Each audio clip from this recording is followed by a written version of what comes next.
Brought to you by Agilus Diagnostics. Health test की बात आती है तो मैं भरोसा करता हूँ India largest diagnostics company Agilus diagnostics. खुद को टेस्ट करते रहो। से मिले बड़ी खुशी की बात है।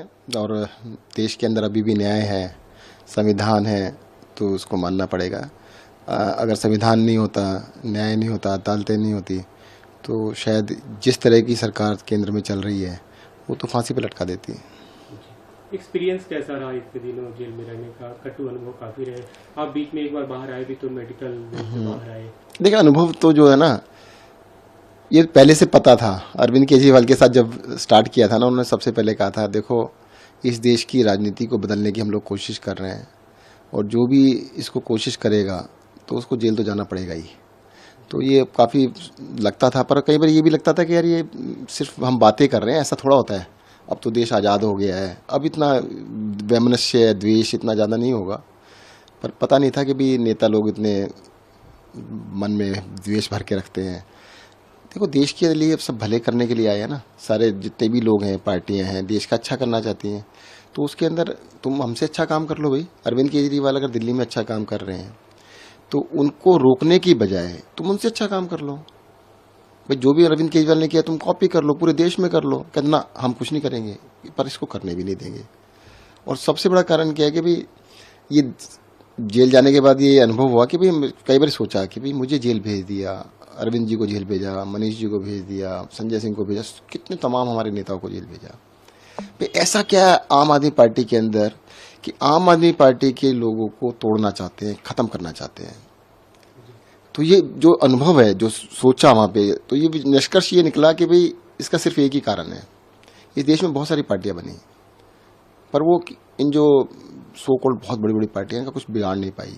राजनीति जैसे चल रही थी वैसी चल रही है, तो उस तरह की चलती रहे तो कोई दिक्कत नहीं। आम आदमी पार्टी, अरविंद केजरीवाल इलेक्शन पॉलिटिक्स में आए, इनको कोई फर्क नहीं पड़ता, पर इनके जैसे नहीं बने इसलिए फर्क पड़ता है। तो उन्होंने पूरी की पूरी जान इस बात पे लगाई कि अरविंद केजरीवाल को तोड़ दें, इस पार्टी को खत्म कर दें, किसी की तरीके से इसको खत्म किया जाए। हम सबको अरेस्ट इसलिए किया गया कि एजुकेटेड, पढ़े लिखे लोग जो देश के लिए कुछ करना चाहते हैं वो आगे ना आए, उनको डराने के लिए किया। जब आपकी गिरफ्तारी हुई उस समय ये आबकारी मामला उस समय तक नहीं था, तो एक तरह से आपका सेपरेट केस था ये, जो भी बातें कही जा रही थी उसमें, उसके बारे में अगर आप कुछ बताएं कि क्यों, मतलब क्या लूप। देखो केस के बारे में तो जब खुलेगा ना सब पता लगेगा। भाई मैं अकेला एक ऐसा आदमी हूं जिसने इलेक्शन लड़ने से पहले, मुझे टिकट मिला था 21 जुलाई 2013 में।